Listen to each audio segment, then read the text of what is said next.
Hello everyone, আসসালামু আলাইকুম। হ্যাঁ, এটাই আমার ঈদের দিন।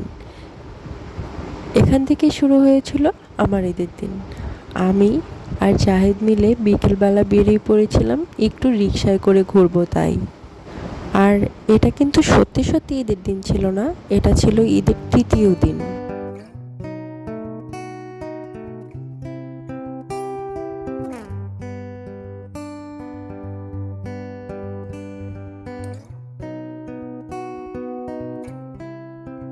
দেন রিকশায় বসে ডিসিশন নিলাম যে ৩০ গোডাউনে যাব। ৩০ গোডাউনে আসার পরে দেখলাম যে সন্ধ্যা নামো নামো একটা অবস্থা, আর এর ভিতরে মাগরিবের আজানও পড়ে যাচ্ছে। কিছু কিছু একটা ছবি তুলে নিলাম। আর হঠাৎ করে দেখলাম যে নিজেকে এমন একটা আলোতে নিজেকে অনেক বেশি কিউট লাগতেছিল। মাশাল্লাহ, আল্লাহ অনেক সুন্দর করে বানিয়েছে সবাইকে। তারপরে জাহিদ আমাকে বলল যে চলো এখানে সিঙ্গারাটা খেয়ে আসি। পরে ওখান থেকে সিঙ্গারাটা খেলাম। খাওয়ার পরে এর ভিতরে আরশিয়াকে নিয়ে যেহেতু বের হই নাই, তাড়াতাড়ি বাসায় যাব, আর রাতে বাসায় গেস্ট আসার প্ল্যান ছিল, আর এই জন্য তাড়াতাড়ি বের হচ্ছিলাম। আর হুট করে জাহিদ আমার হাত ধরে এমন জোরে টান দিয়ে আমাকে ট্রলারে নিয়ে আসলো।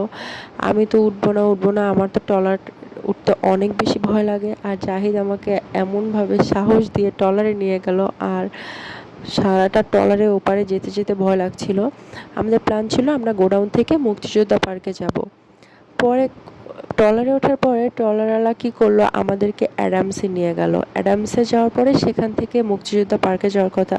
বাট জাহিদ যেহেতু অ্যাডামসে কখনো আসে নাই, আসছিল সেই 5 বছর আগে, নতুন হওয়ার পরে অ্যাডামসে আসে নাই, তাই বললাম যে ঠিক আছে চলো তাহলে অ্যাডামসে নামি। এখানে আমার মেয়েটাকে খুব বেশি মিস করতেছিলাম। প্ল্যান ছিল যে ওকে ছাড়া ঘুরতে আসবো না, কিন্তু ও অনেক জ্বর থাকাতে ওকে ছাড়াই ঘুরতে বের হয়েছিলাম। আর তাড়াতাড়ি করে এখানে কয়েকটা ছবি তুলে একটু ভিডিও করে বাসায় চলে গিয়েছিলাম। আর এই তো এখানেই শেষ হলো আমার ঈদের দিন। ঈদের তৃতীয় দিন ছিল আমার ঈদের দিন।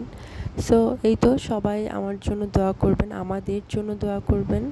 আর অনেক দিন পরে একটা ভিডিও শেয়ার করলাম। আল্লাহ হাফেজ।